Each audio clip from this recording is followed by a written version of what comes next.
Kata mereka, "Ma ra'ayna 'abdan qat utiya mithla ma utiya hadzal nabi." Tidaklah kami pernah melihat seorang hamba pun yang diberi seperti apa yang telah diberikan oleh Allah kepada orang ini, yakni Rasulullah. Inna 'ainaihi tanaman wa qalbuhu yaqdan. Sesungguhnya kedua matanya terpejam, tidur, tetapi hatinya tidak tidur. Idribu lahu masalan, coba berikan permisalan. Masalah Sayyid Bani Qisra.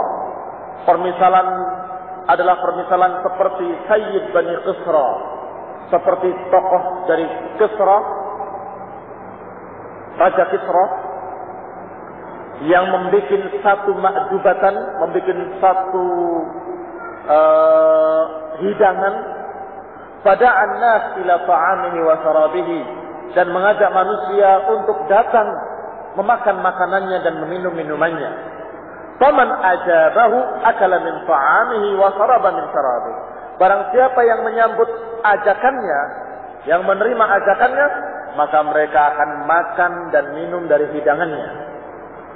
Waman lam yujibhu, dan barang siapa yang tidak mau menyambut undangannya, maka dia akan menghukumnya, atau dikatakan akan menyiksanya.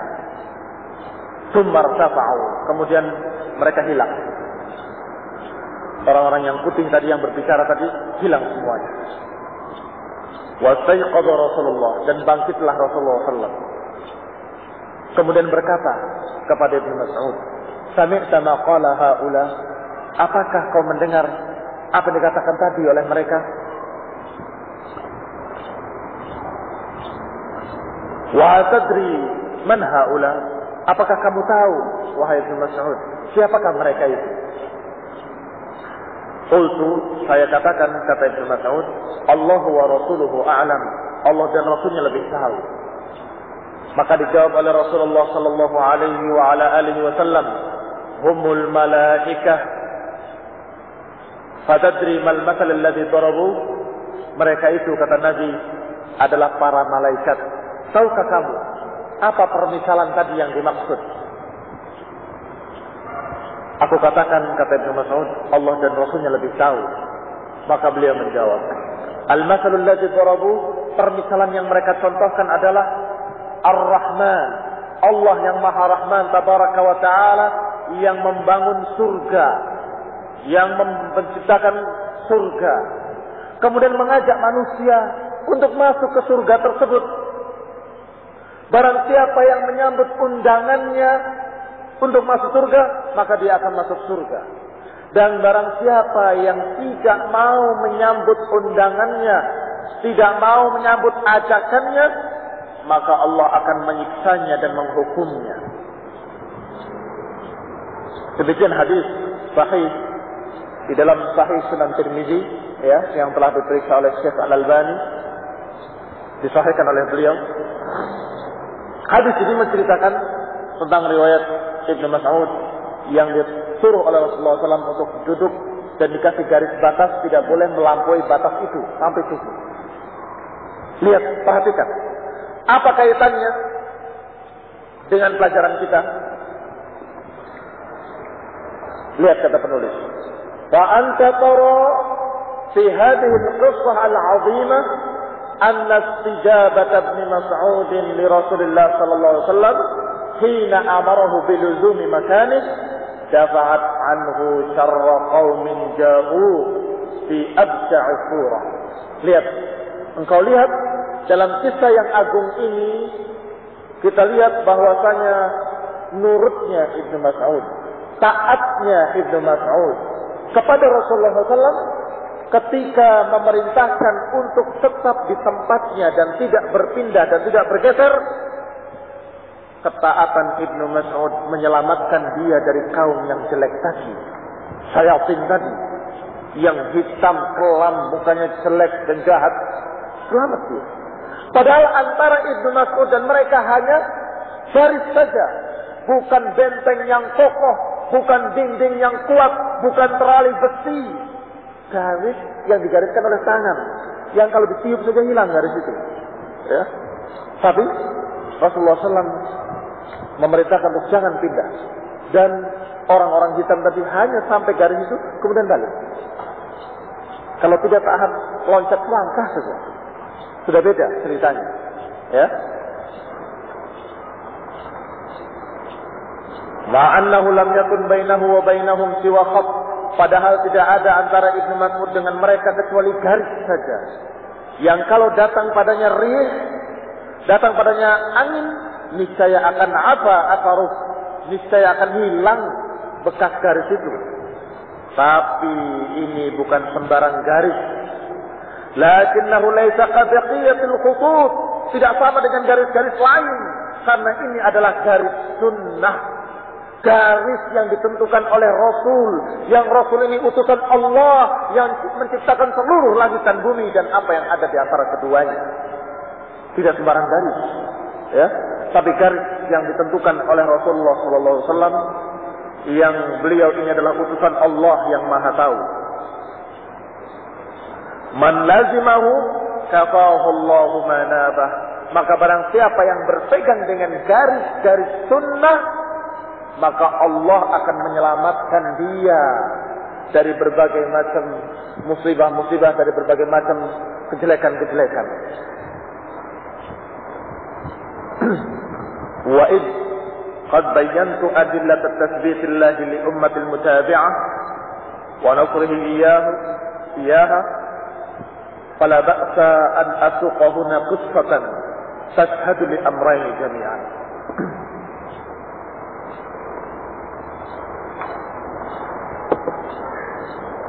Ketika, kata penulis, ketika aku sudah menjelaskan dalil-dalil bagaimana Allah memantapkan umat yang mengikuti, yang ittiba kepada nabinya, Allah mantapkan di atas siratul mustaqim, dan Allah menangkan dalam perjuangannya, maka tidak mengapa saya sebutkan sekarang ini satu kisah yang mencakup dua-duanya sekaligus. Yang dalam kisah itu terbukti dua perkara itu. Jaminan dari kesesatan, jaminan keamanan dari kekalahan. Wa fiha manqabatun 'azimah, yang pada kisah ini ada keistimewaan Abu Bakar As-Siddiq yang Allah pelihara agama ini dengan sebabnya, dan Allah membela agama ini dengan sebab Abu Bakar setelah Rasulullah Sallallahu Alaihi Wasallam. Sampai-sampai Abu Hurairah berkata, demi Allah yang tidak ada ilah kecuali Dia, kalau saja tidak karena Abu Bakar, kalau saja Abu Bakar tidak dipilih menjadi khalifah, niscaya tidak diibadahi lagi Allah. Demi Allah yang tidak ada ilah kecuali Dia, kalau saja Abu Bakar tidak dipilih jadi khalifah, niscaya tidak diibadahi lagi Allah. Disebut begitu berulang-ulang oleh Abu Hurairah. Sampai para sahabat berkata, "Mah ya Abu Hurairah, cukup wahai Abu Hurairah." Kemudian diterangkan oleh Abu Hurairah, sesungguhnya Rasulullah SAW sebelum meninggalnya telah mengirim tentara Usama bin Zaid ke daerah Syam, pasukan sejumlah 700 orang. Falamma nazala bi Khashab, ketika mereka singgah di tempat yang namanya di Khashab, Rasulullah SAW meninggal. Mereka belum sampai, sudah keluar kota, belum sampai di Syam, masih di daerah di Khashab namanya. Rasulullah wafat. Dan murtadlah sebagian orang-orang gunung di sekitar Madinah. Fajtama'a ilaihi ashabu Rasulillah. Maka para sahabat berkumpul membicarakan bagaimana ini. Rasulullah telah wafat dan orang-orang banyak yang murtad. Bagaimana dengan pasukan itu? Akhirnya terpilihlah Abu Bakar sebagai khalifah. Maka para sahabat datang kepada Abu Bakar, "Ya Abu Bakrin, rudda haula." Wahai Abu Bakar, kembalikan mereka itu. pasukan yang 700 itu kembalikan. Karena dalam negeri dalam keadaan kacau ini. Banyak yang murtad. Banyak orang-orang yang keluar dari Islam. Tuwajjih haula ila ar-Rum wa qad irtajjat al-Arab haula al-Madinah. Apakah kamu mau mengirimkan pasukan ke Romawi padahal di sekitaran Madinah banyak orang murtad? Kembalikan mereka. Apa jawab Abu Bakar Siddiq? Beliau radhiyallahu taala anhu menolak dengan mengatakan tidak. Walladzi la ilaha ghairuh, demi yang tidak ada ilah kecuali Dia. Lau jarratil kilab bi arjuli azwaj Rasulillah ma radadtu jaysan wajhahu Rasulullah sallallahu alaihi wasallam. Demi yang tidak ada ilah kecuali Dia, kalaupun anjing-anjing Madinah menarik-narik pakaian istri-istri Nabi sekalipun, saya tidak akan mengembalikan pasukan yang sudah diberangkatkan oleh Rasulullah sallallahu alaihi wasallam. Wala halaltu liwa'an 'aqadahu Rasulullah, dan aku tidak akan membatalkan bendera, tidak akan menurunkan bendera yang sudah dipasang oleh Rasulullah sendiri. Ini prinsipnya Abu Bakar yang tadi kita baca. Apa prinsipnya Abu Bakar tadi? Demi Allah, tidak akan aku tinggalkan sedikit pun yang dikerjakan oleh Nabi, kecuali aku harus kerjakan, karena aku khawatir aku akan sesat. Sehingga beliau berpikir bahwa pasukan Usamah bin Zaid yang memberangkatkan siapa? Rasulullah SAW. Apakah aku harus membatalkan apa yang sudah diputuskan oleh Rasulullah? Apakah aku akan menggagalkan apa yang sudah diperintahkan untuk berangkat oleh Rasulullah? Apakah aku akan membatalkan bendera yang sudah dipasang oleh Rasulullah SAW dan sudah diberikan kepada Usamah bin Zaid? Tidak. Demi Allah yang tidak ada ilah kecuali Dia. Fawajjaha Usamah. Maka Abu Bakar mengatakan, Usamah, tentara Usamah, berangkat. Maka pasukan ini berangkat, tidak balik. Apa yang terjadi? Maka pasukan tadi melewati berbagai macam kabilah-kabilah dan suku-suku di perjalanan yang tadinya akan murtad. Ketika melihat pasukan lewat, tidak jadi murtad. Mereka berkata, laula anna lihaula'i quwwatun ma kharaja mithla haula min 'indihim. Jangan, tunggu dulu, jangan murtad. Kalau saja mereka itu tidak memiliki kekuatan besar, tidak mungkin akan mengeluarkan tentara sebanyak ini di masa seperti ini kacaunya. Pasti punya kekuatan besar. Nggak jadi murtad. Setiap kabilah yang akan murtad nggak jadi, karena melihat pasukan ini ternyata masih solid walaupun sepeninggal Rasulullah SAW. Ternyata masih kuat, gagah perkasa walaupun Rasulullah sudah meninggal. Ternyata masih bersatu padu, tidak bercerai-berai. Maka nggak berani murtad. Mereka saling berbisik, tunggu saja. Kita lihat pasukan ini bertempur melawan Romawi. Apakah menang atau kalah? Kalau mereka kalah, kita murtad. Tapi kalau mereka menang, kita tahan. Jangan kita keluar. Begitu kata mereka. Ternyata pasukan Usamah bin Zaid sampai di Romawi, berperang dan bertempur. Fahazamuhum wa qataluhum wa raja'u salimin. Mereka bertempur dan menang, bahkan berhasil mengalahkan mereka, membunuh mereka dan menawan mereka, dan pulang dalam keadaan salimin, selamat semua. Fasabatu 'alal Islam. Maka akhirnya kabilah-kabilah tadi yang dilewati pasukan tersebut tidak jadi murtad semuanya, mantap dalam Islamnya. Lihat, dengan kuatnya Abu Bakar berpegang pada sunnah, kuatnya Abu Bakar berpegang dengan hadis Rasul, dengan perintah Rasul, selamat dari dua kekalahan sekaligus. Apa tadi? Dua kekalahan itu. Satu, kekalahan dalam artian kesesatan. Yang kedua, kekalahan dalam artian kalah perang. Tapi lihat, apa yang terjadi? Dua-duanya Allah selamatkan. Bertempurnya menang,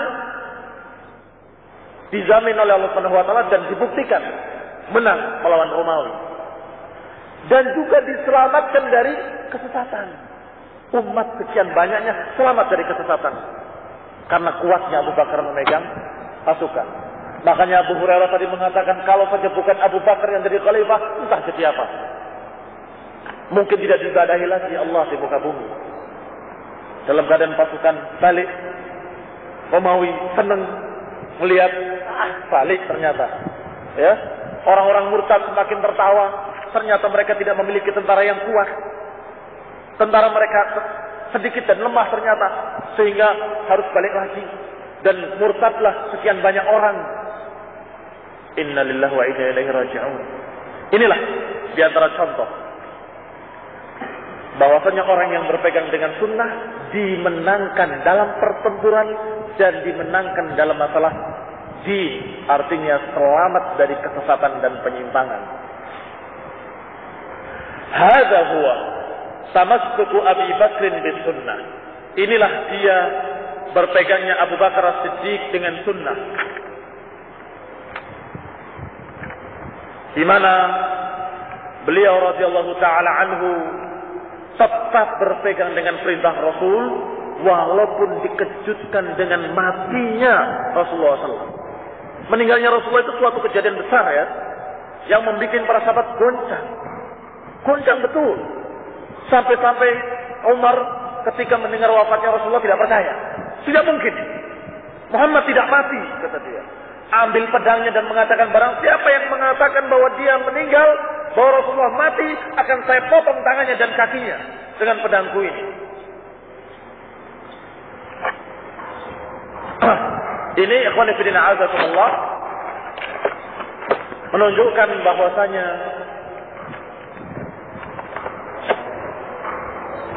Abu Bakar As-Siddiq radhiyallahu taala anhu tetap tegar walaupun Rasulullah meninggal, tetap istiqomah. Abu Bakar melihat Umar seperti itu, dimaklumi mungkin karena cintanya kepada Rasulullah SAW, sehingga susah untuk menerima kenyataan bahwa ternyata Rasulullah meninggal. Maka Abu Bakar hanya melihat mana Rasulullah SAW. Ketika betul dilihat meninggal, dicium dahinya oleh Abu Bakar dan dikatakan, engkau harum hidupmu dan matimu. Kemudian keluar lagi Abu Bakar, naik ke mimbar dan berkata setelah memuji Allah dan menyanjungnya, beliau mengatakan, amma ba'd. Faman kana ya'budu Muhammadan fa inna Muhammadan qad mat. Wa man kana ya'budu Allah fa inna Allah hayyun la yamut. Kata beliau, amma ba'd, barang siapa yang beribadah kepada Muhammad, maka Muhammad telah mati. Dan barang siapa yang beribadah kepada Allah, fa innallaha hayyun la yamut, maka Allah hidup dan tidak akan mati. Diajarkan akidah bahwa manusia akan mati. Yang tidak akan mati Allah. Dan kalian jangan beribadah kepada makhluk, jangan beribadah kepada Nabi, tapi beribadahlah kepada Allah. Kalau beribadahnya kepada Nabi, Nabi telah wafat. Tapi yang beribadahnya kepada Allah, untuk Allah, ikhlas karena Allah, maka Allah akan hidup terus-menerus dan tidak akan mati. Artinya, teruslah kalian beribadah. Teruslah kalian beribadah pada Allah karena tidak mati. Dengan matinya Nabi, jangan berhenti beribadah. Karena ibadah kita bukan kepada makhluk, ibadah kita kepada Allah.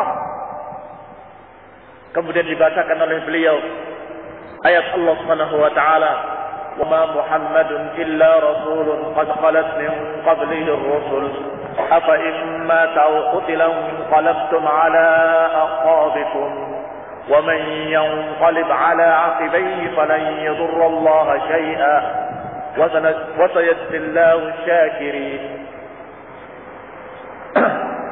Dibacakan oleh Abu Bakar Siddiq ayat ini, wa Muhammadun illa rasul, tidaklah Muhammad kecuali seorang rasul yang telah lewat rasul-rasul sebelumnya.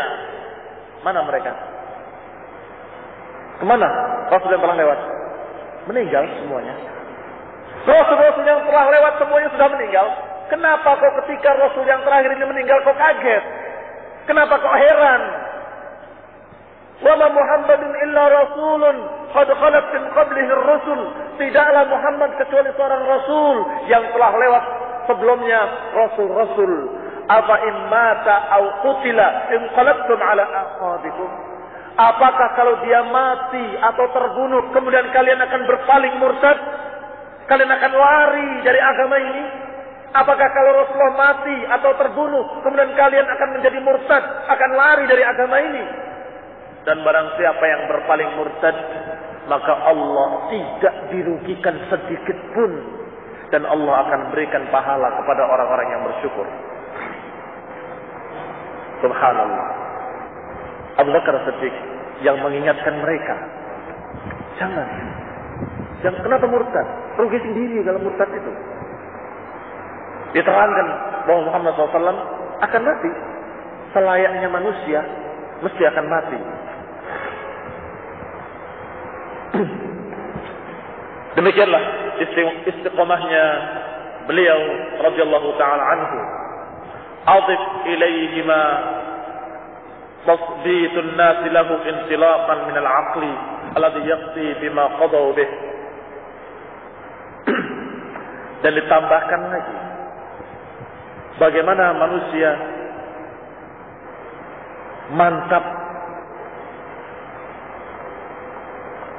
انطلاقا من العقل الذي يقضي بما قضوا به ولكن الشرع الذي يعلمه أبو بكر من النبي صلى الله عليه وسلم هو الذي هداه إلى ما شحت به فرائحهم. Abu Bakar tetap berpegang dengan sunnah walaupun dikejutkan dengan berita besar, berita dahsyat kematian Rasulullah. Ditambah lagi kejadian besar, yaitu banyaknya orang-orang murtad. Ditambah lagi para sahabat dalam keadaan berduyun-duyun datang. Kenapa kau memberangkatkan pasukan itu? Bukankah? Mulai intilaqan minal aql. Sebagian mereka menghitung dengan akalnya bahwasanya ini berbahaya. Kalau politik dalam negeri masih belum stabil, janganlah mengirimkan tentara ke luar negeri. Begitu cara berpikirnya. Tapi Abu Bakar walaupun tiga perkara ini, walaupun dikejutkan dengan meninggalnya Rasul, walaupun dikejutkan dengan banyaknya orang murtad, walaupun dikejutkan dengan banyaknya orang yang mengatakan jangan, tetap tegar, tidak bergeser sedikit pun, bahkan sampai bersumpah demi Allah, wallahi alladzi la ilaha ghairuh, demi Allah yang tidak ada ilah kecuali Dia, saya tidak akan mengembalikan pasukan tersebut. Bahkan kalaupun anjing-anjing Madinah sudah menyeret-nyeret, menarik-narik kain, baju, pakaiannya istri-istri Nabi, artinya berarti penting sekali, ya. Dalam riwayat, bahkan kalau sampai anjing-anjing Madinah pun sudah mempermainkan gelang-gelang kaki istri-istri Nabi, saya tidak akan berani mengembalikan pasukan tersebut. Karena itu perintah Rasul. Gak bisa dikalahkan dengan akal, tidak bisa dikalahkan dengan perasaan, tidak bisa dikalahkan dengan hitung-hitungan politik, gak bisa. Ya, kalau perintah Rasul tidak bisa dikalahkan dengan semua itu. Ini as-siddiq yang selalu membenarkan Rasul. Coba otakmu dipakai dengan benar. Jangan kemudian hitung-hitungan kamu yakini pasti benar ucapan Nabi yang dilakukan. Terbalik. Ini yang mengutus, yang memberangkatkan Usamah bin Zaid adalah utusan Allah yang Maha Tahu. Yang selalu setiap berbuat, setiap memerintahkan, setiap mengatakan selalu dengan bimbingan Allah. Kalau keliru, tegur. Kalau salah, tegur. Sehingga apa yang diucapkannya pasti dengan keridhaan dan taufik dari Allah Subhanahu wa taala. Itu harus kita yakini. Sehingga kalah pikiran kita, kalah hati kita, kalah perasaan kita, kalah semua pendapat manusia di dunia ini kalah dengan pendapat Rasulullah sallallahu alaihi wasallam. Ini yang dinamakan ahlus sunnah. Ya, ahlus sunnah itu kayak gini. Sunnah itu dijadikan paling tinggi. Bukan sunnah itu dikalahkan dengan pendapat-pendapat manusia. Dibantah dengan, tapi saya pikir, tapi saya rasa, tapi teman-teman saya, tapi pimpinan saya, tapi bos saya, tapi. Hadis sahih, sunnah nabawiyah, sunnah Rasulullah SAW nggak bisa dikalahkan dengan semua itu. Kalau ahlu sunnah pasti lebih mementingkan sunnah-sunnah tersebut.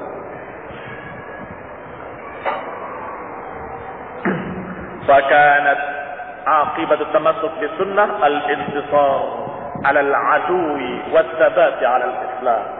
Maka akibatnya adalah akibat yang baik. Akibat berpegangnya beliau dengan sunnah adalah kemenangan melawan musuh dan mantap di atas agama ini. Wallahu ta'ala a'lam. Nasallahu taufiq wal afiyah. Subhanakallahumma wa bihamdik asyhadu an la ilaha illa anta astaghfiruka wa atubu ilaik. Wassalamu alaikum warahmatullahi wabarakatuh. Innal hamdalillah nahmaduhu wa nasta'inuhu wa nastaghfiruh wa na'udzu billahi min shururi anfusina wa min sayyiati a'malina. Man yahdihillahu fala mudilla lahu wa man yudlil fala hadiya lahu. وأشهد أن لا إله إلا الله وحده لا شريك له وأشهد أن محمدا عبده ورسوله صلى الله عليه وعلى آله وأصحابه والتابعين وتابع التابعين ومن تبعهم بإحسان إلى يوم الدين. يا أيها الذين آمنوا اتقوا الله حق تقاته ولا تموتن إلا وأنتم مسلمون. يا أيها الناس اتقوا ربكم الذي خلقكم من نفس واحدة وخلق منها زوجها وبث منهما رجالا كثيرا ونساء واتقوا الله الذي تساءلون به والأرحام إن الله كان عليكم رقيبا. يا أيها الذين آمنوا اتقوا الله وقولوا قولا سديدا يصلح لكم أعمالكم ويغفر لكم ذنوبكم ومن يطع الله ورسوله فقد فاز فوزا عظيما. أما بعد فإن خير الحديث كتاب الله وخير الهدي هدي محمد صلى الله عليه وسلم وشر الأمور محدثاتها فإن كل محدثة بدعة وكل بدعة ضلالة وكل ضلالة في النار. إخواني في الدين أعزكم الله. Ada tambahan dari prinsip yang setelah kita bahas, yaitu masalah jaminan keamanan dari kekalahan dan kekufuran. Ada tanbih di sini di halaman 53. Peringatan, tambahan peringatan, tanbih. Qala Syekh Muhammad al-Amin Asy-Syanqiti rahimahullahu ta'ala. Beliau berkata, "Wa qad haqqaqa al-ulama'u anna ghalabat al-anbiya' ala qismain." Telah ditetapkan oleh para ulama,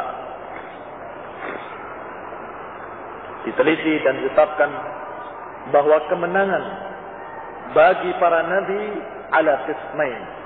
Kemenangan bagi para nabi ada dua macam, dua jenis. Ini sebagai jawaban dari permasalahan atau muskilah yang ada di benak kita ketika kita mendengar ayat la aghlibanna ana wa rusuli. Aku akan sungguh-sungguh memenangkan diriku dan Rasul-Rasulku. Tapi di sisi lain kita mendengar sejarah adanya nabi-nabi yang berhasil dibunuh. Katanya dimenangkan. Kok dibunuh? Maka sebagai jawabannya ada tanbih. Ingat bahwasanya yang namanya menang itu dua macam. Ismail. Ghalabatun bil hujjati wal bayan. Kemenangan dengan hujjah dan keterangan. Wa hiya thabitatun li jami'ihim. Dan ini memang sudah ditetapkan kemenangan dalam hujjah dan bayan ini bagi seluruh para anbiya. Wa ghalabatun bis-sayfi was-sinan, dan kemenangan dengan pedang dan tombak. Kemenangan dalam perang yakni secara fisik. Adapun kemenangan yang kedua ini dalam berperang dengan pedang dan tombak, hiya thabitatun li khususil ladina umiru minhum bil qital. Ini khusus bagi mereka-mereka yang diperintahkan untuk berperang. Jadi tidak setiap nabi diperintahkan untuk berperang. Jadi para anbiya sama dakwahnya, yaitu tauhid. Walaqad ba'atsna fi kulli ummatin rasula an i'budullaha wajtanibut taghut. Dan telah kami utus di setiap umat seorang rasul. Mereka berdakwah, isi dakwahnya adalah an i'budullaha wajtanibut taghut. Beribadahlah pada Allah dan jauhi taghut, sesembahan selain Allah. Yani la ilaha illallah. Semua mengajarkan beribadahlah kepada Allah dan jangan beribadah pada lainnya. Ini dakwahnya, semua sama. Apa yang berbeda? Yang berbeda adalah syariatnya. Hukum-hukum syariatnya berbeda-beda. Di zaman Nabi Yusuf boleh sujud sebagai penghormatan. Ya. Sujudnya seorang kepada orang lain, orang tua kepada anaknya kepada orang tua dan seterusnya. Tapi syariat kita dilarang dan ditegaskan dalam Al-Qur'an, la tasjudu lisyamsi wala lilqamari fasjudu lillahil wahidil qahhar. Jangan sujud kepada matahari, jangan kepada bulan, dan sujudlah kepada Allah yang satu, Al-Qahhar. Demikian pula syariat berperang. Berbeda-beda. Setiap nabi ada yang diperintahkan untuk bertempur dan ada yang tidak diperintahkan untuk bertempur. Bahkan yang diperintahkan untuk berperang pun berbeda-beda hukum syariatnya dalam masalah rampasan. Sebelum Rasulullah SAW, rampasan perang itu dibakar, tidak dihalalkan. Tapi Rasulullah mengatakan, perbedaan aku dengan para anbiya sebelumku ada 5. Aku diistimewakan dengan 5 perkara. Di antaranya, satu daripadanya adalah uhillat liyal ghanaim walam tuhallu li nabiyyin qabli. Dihalalkan bagiku harta rampasan perang dan tidak dihalalkan bagi umat sebelumku. Nah, ini perbedaannya. Jadi syariatnya berbeda-beda. Maka kata Syekh Muhammad Al-Amin Asy-Shinqiti rahimahullah, ingat, para ulama mengatakan bahwa para anbiya pasti dimenangkan. Dan kemenangan itu ada 2 macam. Kemenangan dengan hujjah wal bayan dan kemenangan dengan pedang dan tombak.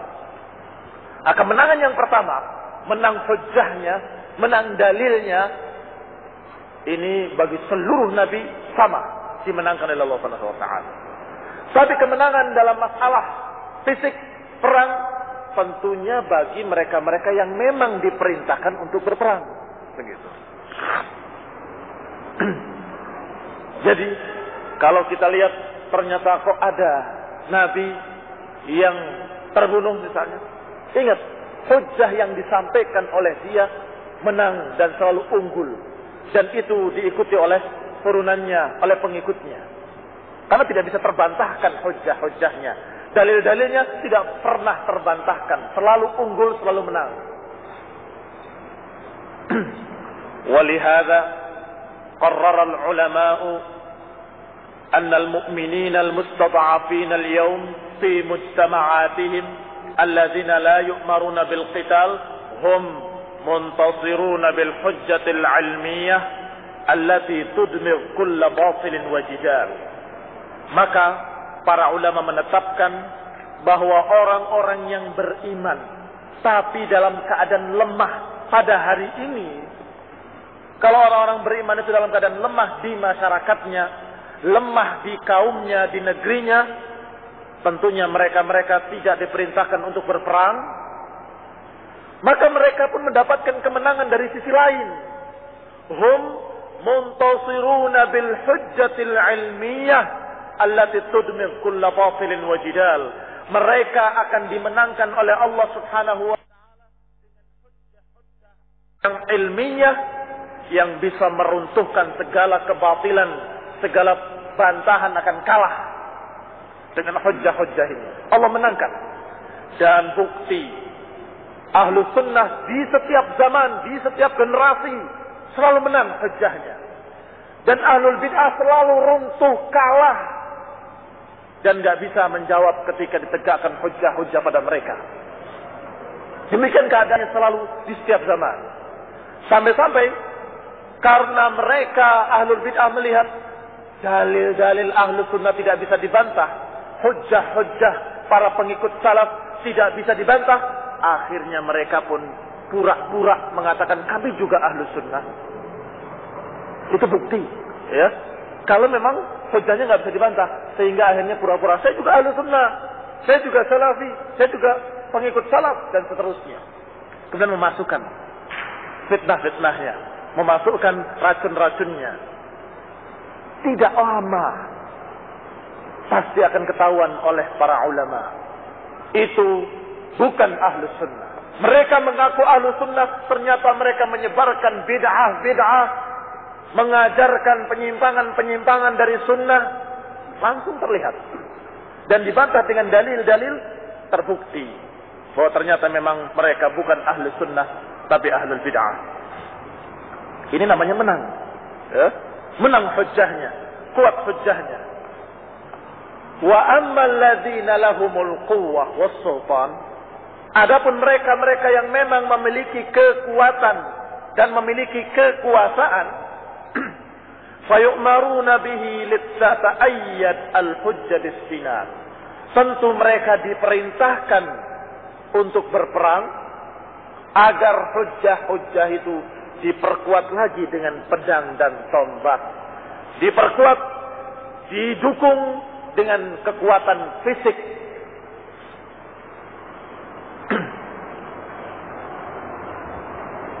Wa ala hadza fal hujjatul ilmiyah ghalibatun fi kulli zaman.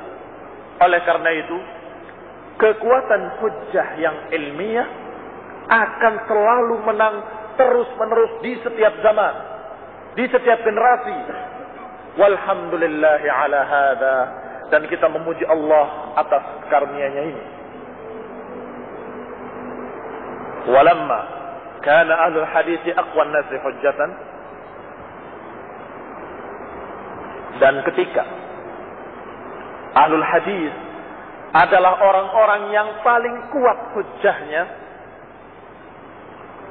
karena mereka adalah orang yang a'lamuhum bil Quran, karena mereka adalah orang yang paling mengerti tentang Al-Quran. Kenapa dikatakan paling mengerti tentang Al-Quran? Karena Al-Quran diturunkan oleh Rasulullah SAW, diterangkan, diajarkan, dicontohkan cara penerapannya oleh beliau sendiri sallallahu alaihi wasallam. Maka orang yang mengerti sunnah-sunnah Rasul, orang yang mengerti riwayat-riwayat dari Rasulullah, apakah ucapannya atau perbuatannya atau takrirnya, persetujuannya, yang mengerti tentang semua ini dari Rasulullah, maka tentunya lebih mengerti tentang Al-Quran. Oleh karena itu sering disebut ahlu sunnah, ahlu sunnah, ahlu sunnah. Tapi jarang kita dengar ahlul Quran, ahlul Quran, ya kan? Kenapa? Kok begitu? Padahal Quran lebih dari sunnah. Maksudnya kita katakan ahlul Quran, jangan ahlu sunnah. Kalau ahlul Quran, bisa jadi orang memegang Al-Quran tapi menafsirkannya dengan akalnya sendiri, menafsirkan dengan perasaannya sendiri, atau menafsirkan dengan seenaknya sendiri, akhirnya jadi sesat. Tetapi kalau seseorang itu mempelajari sunnah-sunnah Rasulullah dari A sampai Z, dari awal sampai akhirnya perbuatan Rasulullah seluruhnya, dan diterapkan seluruhnya, maka sesungguhnya apa yang dikerjakan itu adalah penerapan terhadap Al-Quran. Di antara sunnah Rasulullah adalah membaca Al-Quran. Di antara sunnah Rasulullah adalah mempelajari Al-Quran. Di antara sunnah Rasulullah adalah mengamalkan Al-Quran, menerapkan Al-Quran, mengajarkan Al-Quran, mendakwahkan Al-Quran. Itu sunnah Rasul seluruhnya. Sehingga tepat dalam penerapannya. Aisyah pernah ditanya bagaimana akhlak Rasulullah. Beliau menjawab, khuluquhul Quran. Akhlaknya Al-Quran. Kalau kamu lihat Rasulullah, perangannya, tingkah lakunya, akhlaknya, adabnya, akidahnya, semuanya adalah terapan dari Al-Quran. Semuanya adalah pengamalan dari Al-Quran seluruhnya. Kalau kamu mau tahu siapa orang yang sudah menerapkan Al-Quran dalam kehidupannya sehari-hari secara sempurna, maka lihatlah Rasulullah SAW. Beliaulah orangnya yang sudah menerapkan secara benar, sehingga selamat. Orang yang berpegang sunnah selamat. Makanya ketika Rasulullah SAW memberikan wasiat, ketika diminta wasiat, Rasulullah memberikan wasiat. Usikum bitaqwallah was-sam'i wat-tha'ah. Aku wasiatkan kalian untuk bertakwa kepada Allah dan dengar dan taat pada penguasa kalian yang muslim. Walaupun budak dari bekas budak dari Habasyah yang hitam, jelek mukanya, tetap harus dengar dan taat. Kemudian beliau mengatakan, fa innahu man ya'ish minkum fasayara ikhtilafan katsira fa 'alaikum bi sunnati wa sunnatil khulafa'ir rasyidin. Dan siapa di antara kalian yang hidup nanti akan menyaksikan perselisihan yang banyak, akan menyaksikan pertikaian yang banyak, fa'alaikum bisunnati, maka atas kalian untuk berpegang dengan sunnahku, kata beliau. Wasiatnya untuk berpegang dengan sunnah. Karena orang yang berpegang dengan sunnah selamat dari penyimpangan. Disebutkan oleh Umar bin Khattab radhiyallahu anhu, inna nasan yujadilunakum bisyubahil Qur'an fakhudhuhum bis-sunan fa inna ashabas sunan a'lamu bi kitabillah azza wa jalla. Kata beliau, sesungguhnya nanti akan ada beberapa manusia yang mendebat kalian dengan syubhat-syubhat Al-Quran, membantah kalian dengan perkara-perkara yang syubhat dari Al-Quran, perkara-perkara yang samar dari Al-Quran. Hati-hati, kata Umar bin Khattab, nanti ada orang-orang yang mengambil ayat-ayat Quran yang mutasyabihat, atau yang mutasyabihat, yang maknanya bisa ditarik ke sana, bisa ditarik kemari. Maknanya masih tersamar, bisa ditarik ke kanan, bisa ditarik ke kiri. Nah, yang seperti ini dipegang oleh ahlul bid'ah untuk ditarik dan dicocokkan dengan pendapat hawa nafsunya. Untuk dikatakan ini ayat Al-Quran. Fa'bud rabbaka hatta ya'tiyakal yaqin. Beribadahlah pada Rabbmu sampai datang keyakinan. Kata kaum sufi, lihat ayat ini. Beribadahlah kepada Allah sampai kapan?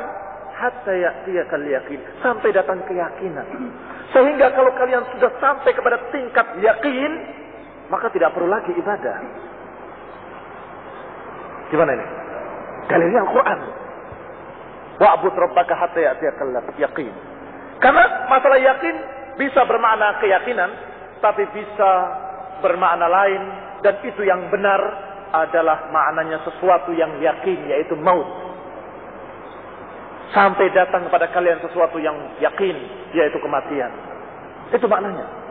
Dan itu tafsirnya dari para ulama salaf, dari para sahabat radhiyallahu alaihim ajma'in. Tapi ini ditarik oleh ahlul bid'ah sebagai syubhat, dibikin kabur. Lihat ayat ini, wa'bud rabbaka hatta ya'tiyakal yaqin, beribadalah pada Rabbmu sampai kamu yakin. Jadi kalau sudah datang kepada kamu keyakinan, maka tidak perlu ibadah lagi. Nah, orang yang sudah sampai tingkat yakin ini namanya sudah tingkat ma'rifat atau hakikat. Adapun yang masih beribadah dengan syariat, ini tingkat-tingkat syariat. Tingkat syariat, tingkat rendahan. Semakin tinggi menjadi tingkatnya ma'rifat dan hakikat. Kalau sudah sampai tingkat hakikat, jadi wali. Jadi jangan lihat para mereka-mereka ini berbuat dosa, berbuat zina dan sebagainya. Itu beda syariat kamu dengan syariat mereka. Mereka tingkatannya sudah tingkatan wali. Karena kiainya tiap malam di tempat-tempat jelek, di diskotik-diskotik. Ada yang begitu. Betul. Terkenal di Surabaya Kusme. Itu sering, hampir tiap malam di tempat-tempat diskotik tinggalnya. Loh, kok kiai kok ngene? Kenapa kok gini? Kok maksiat toh isinya? Oh, itu kamu bukan tingkatannya. Kamu masih tingkatan syariat. Dia sudah tingkatan hakikat. Bukankah diperintahkan untuk beribadah kepada Rabb sampai tingkat yakin? Nah, orang ini sudah yakin. Sehingga bagi dia hukumnya lain dengan hukum kalian. Bagaimana? Kata Umar bin Khattab, nanti akan ada orang yang datang kepada kalian membawa subhat Al-Quran. Ini baru satu contohnya. Dan masih banyak lagi contoh-contoh lain. Dibikin bingung. Ini bagaimana ayatnya? Ini kan ayat, ini kan ayat, ini kan ayat.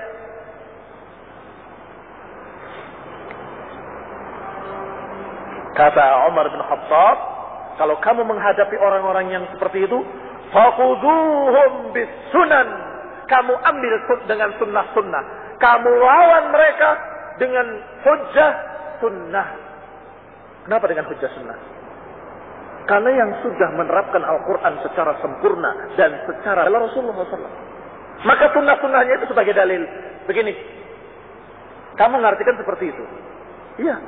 Sekarang saya tanya, keyakinan wali-walinya kalian dengan keyakinan Rasulullah, mana yang lebih yakin? Siapa yang lebih yakin? Ya Rasulullah SAW. Baik, apakah Rasulullah berbuat kemaksiatan? Apakah Rasulullah SAW meninggalkan ibadah? Apakah Rasulullah SAW karena sudah yakin, kemudian tidak perlu lagi sholat, tidak perlu lagi ibadah, tidak perlu lagi puasa, dan tidak mengapa berbuat dosa-dosa? Ajibu, jawab. Hancur, nggak bisa menjawab. Fabuhital ladzi kafar. Ya. Akhirnya diamlah. Orang-orang kafir itu nggak bisa menjawab. Orang yang mengingkari ibadah kafir ya. Ibnu Taimiyah mengatakan golongan yang mengatakan tidak perlu ibadah ini kafir.